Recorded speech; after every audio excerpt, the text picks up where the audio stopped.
I can hear the maniacal laughter growing near to where I chose to hide quickest during my flight.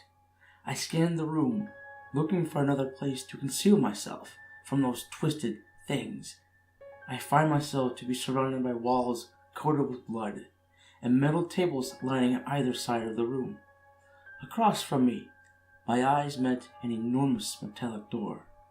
I dare not even attempt to open it, in case some grotesque beast was trapped within. My breathing tight and my adrenaline barely steady as I tried to calm myself enough to hastily find somewhere else to hide in this foreboding room, their laughter increasing in volume, directly behind where I stood, hugging the wall.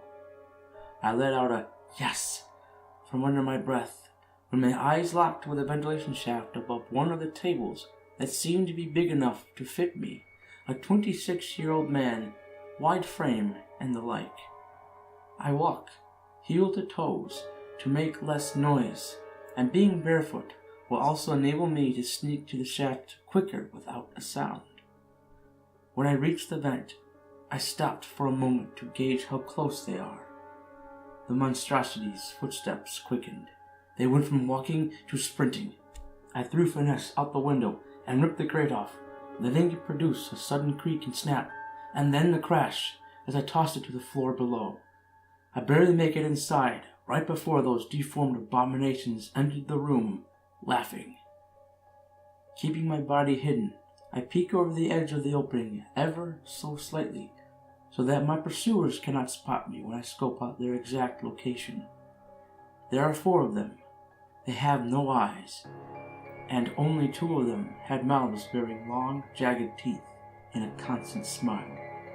One of them spoke my name. "It's time for your medicine, Paul. Time to get better." The thing laughed after it said this. Then the others joined in the hellish merriment, and then, in unison, they looked up at me, still smiling. Fuck this. I don't want to wait and see if those abominations know I've been watching them. So, my heart practically popping out of my chest, I speedily turn around and flee my pursuers, not caring about the noise my hands and knees create as I crawl deeper into the metallic tunnel. The laughing is far behind me, and my knees are screaming in agony as a result of crawling faster than I thought I was capable of. I cease crawling from the hell spawns, steadying my breath as I listen close to make sure I'm not being followed. I hear only the rapid pounding of my heart. Alas, I elected to continue the trek further into the ventilation system. Is there even a way out of this godforsaken place? Why am I even here? And why are these demonic beings determined to see me dead? Or worse? I let the questions linger in my mind until I came to a grate. Curious to know if this could be my potential route of escape, I approach it and peer through the cracks. On the other side, I can make out a room. It seemed to be quite small and barren, save the red and brown stains coating the floor and walls. The stench emanating from the room is horrendous, slapping me in the face when I took my first breath near it. Inhaling and exhaling softly, attempting to minimize the amount of foul air entering my nostrils, my gaze falls upon a woman huddled in a far corner of the room within my field of vision. She looks to be near my age, with long red hair, wearing a stained white gown, like mine, and I can barely hear her crying. She lifts her head and locks her eyes with mine, tears streaming down her face. I'm not one of them. I can get us out of here. Quickly but quietly, make your way over here and come with me through the ventilation system. I pleaded with her, sensing a ray of hope, seeing that I can save this woman and not escape alone. Perhaps she could help me. The mysterious woman said nothing when she began to crawl towards me. Rather quickly, my face lit up. We can get out of here, I know it. Our eyes widened when we heard that laughter. Those creatures were nearing the room. You're almost there, come on, we can still make it. My voice was now at a whisper, my tone laced with urgency. The woman was practically touching the grate before two of those monsters burst into the room and grabbed her by the legs, screaming. What I saw next will be with me until the day I die. They dragged her to the center of the room. One held her legs, and the other held her by the arms. Time seemed to slow down as I witnessed the beasts begin to gnaw at her limbs, laughing as they did this. Tears started to roll down my face while I held back a scream as the blood splattered on me and all over the room. I can still hear her screaming as they feasted on her mutilated body. One of the things ripped off a leg with its bare hands and chewed on it like a chicken wing.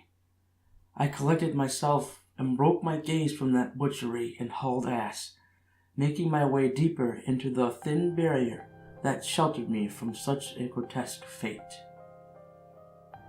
My face conjured a wide smile, and I found myself laughing when I saw a light ahead of me.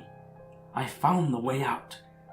Growing closer to my saving grace, another foul stench met my nostrils, and it took all I had to not vomit. I neared the edge, looking downward, and discovered the source of the smell. Below me lay a mountain of body bags, drenched in what could only be blood.